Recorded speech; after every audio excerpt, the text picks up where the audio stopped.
Hey, welcome to Nazareth Wood Shop, my little home shop. I'm John, and you know what? I'd like to show you some antique wood turning tools here on the bench that I think you're going to find really interesting. There's some great teaching tools from the past. So here's the collection from about the 1920s to 30s. They belonged to my great-grandfather, and my grandfather now to me. I'm a third-generation wood turner. The first thing we'd like to start out with is what was called the roughing gouge. Now, this is not an antique, but you'll notice that a typical roughing gouge today is fluted with a flat end.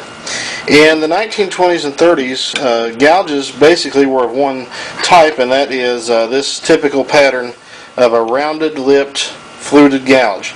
These could be used for any roughing out, spindle work, hollowing out a bowl. You'll notice the fluted edge, swept back, cut about 30 degrees. Then they were used for practically everything. The spear tool, again, something else we don't really see too much today. Double beveled, pointed on the end, could be used for parting or even for actual just marking in the wood. And of course we have our good old friend the skew, not much change there. Swept design there. This is a spindle gouge, and it's more pointed towards the end, kind of like what we have today. Again, really swept back, rounded, whereas the flutes in a spindle gouge today are more higher. One thing I'd like to call your attention to is, I believe, this one here.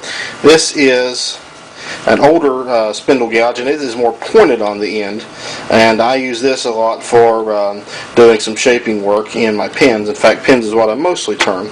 And I'll also again use this spindle gouge here to do shaping, coving, and so forth. Another tool that we have today that was back then was the scraper tool, and you notice the same flat profile here with a swept back rounded edge. And of course the scraper is used to scrape out bowls or hollow vessels. One thing I was really excited to find is this tool right here.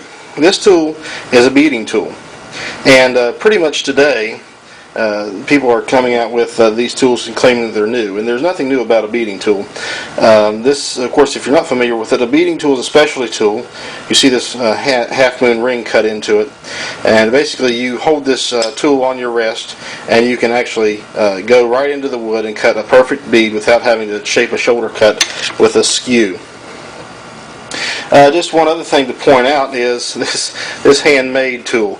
Back during the Depression, they didn't have a whole lot of materials to use, so my great-grandfather took an old file and began to pound on it, work with it, heat it up, and had this flute cut into it. And again, this is just a typical it's a skew, what we call a skew today, but just a typical roughing gouge, bowl gouge. They used it for quite a bit.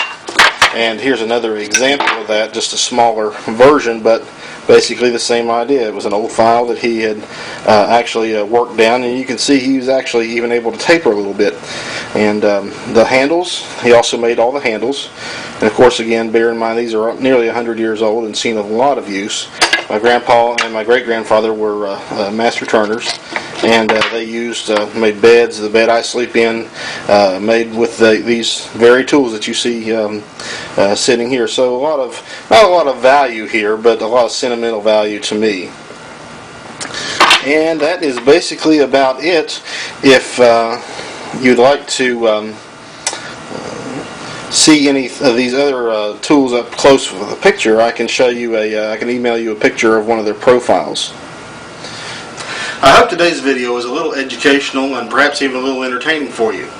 If you'd like to learn more about some antique wood turning principles and even some tools, I'd like to invite you to look up this book. It's called A Course in Wood Turning by A.S. Milton and O.K. Weiler. It's a high school book written in about the 1920s to 1930s. A lot of great text in here, photos, and even some exercises that you can go through. Let me say something else. If you're a dad or a granddad, you're a carpenter, I would just challenge you to get your son, get your daughter interested in wood turning. You know, there is so much that I think is being lost today, you know, with electronics, video games, and so forth. And even in carpentry, I think we're beginning to lose some of the old-time skills and design ideas that we get with wood turning. And so I would just encourage you to get them interested in wood turning. I think you'll enjoy it. I think you'll benefit by it, and I know they'll benefit by it, and they'll have some memories and some keepsakes that they can cherish for their lifetime. See you next time.